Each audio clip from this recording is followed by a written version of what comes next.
आमाको अङ्गालो पृथ्वीको सबैभन्दा सुरक्षित स्थान हो। उनका अङ्गालाहरू सधैँ खुल्ला हुन्छन् जब हामीलाई माया र समर्थनको आवश्यकता हुन्छ। आमाको माया एक अन्त्य नहुने सान्त्वना र बलको स्रोत हो। उनका बलिदान र हेरचाहले हाम्रो जीवनलाई शब्दले वर्णन गर्न नसकिने तरिकामा आकार दिन्छ। आमाको शक्ति अपूर्ण छ। उनी आफ्नो परिवारको भार सजगता र सङ्कल्पका साथ बोक्छिन्, कहिले गुनासो नगरी सधैँ माया गर्छिन्। आमाको बुद्धि र मार्गदर्शन जीवनको आदिको समुद्रमा एक प्रकाश स्तम्भको जस्तै हो। उनले माया र धैर्यका साथ चुनौतीहरूको सामना गराउँछिन्। आमाको माया हाम्रो परिवारलाई एकताबद्ध राख्ने गोठ हो। उनको हेरचाह र न्यानोपनले एक यस्तो सम्बन्ध सिर्जना गर्छ जुन कहिले फुट्न सक्दैन।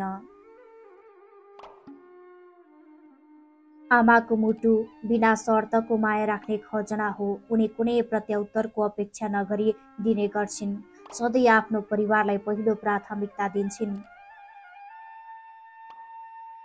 आमाको प्रोत्साहन हाम्रा सपनाहरू पूरा गर्नको इन्धन हो। उनी प्रतिको विश्वासले हामीलाई सफलता प्राप्त गर्न बल दिन्छ।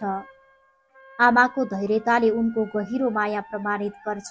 उनले हाम्रो जीवनको प्रत्येक चरणमा अडिग समर्थनका साथ पर्खिन्छिन्, हेरचाह गर्छिन् र मार्गदर्शन गर्छिन्।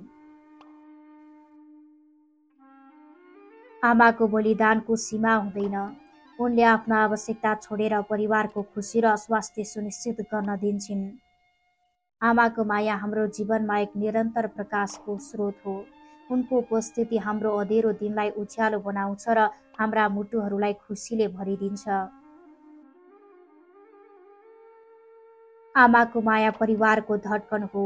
यो उसको स्नेह र हेरचाह हो जसले सबैलाई एकजुट र बलियो राख्छ। आमाको बुद्धि जीवनको यात्रामा मार्गदर्शकको जस्तै हो। उनको सल्लाह अमूल्य छ र हामीलाई सही निर्णय गर्न मद्दत गर्छ। आमाको बिना शर्तको माया एक उपहार हो जुन हामी हरेक दिन कदर गर्छौँ। उनको हेरचाह र समर्पण हाम्रो जीवनलाई साँच्चीकै विशेष बनाउँछ। आमाको माया हाम्रो आत्मसम्मानको आधार हो। उनले हामीलाई हाम्रो मूल्य सिकाउँछिन् र हामीलाई उत्तम बन्न प्रोत्साहित गर्छिन्।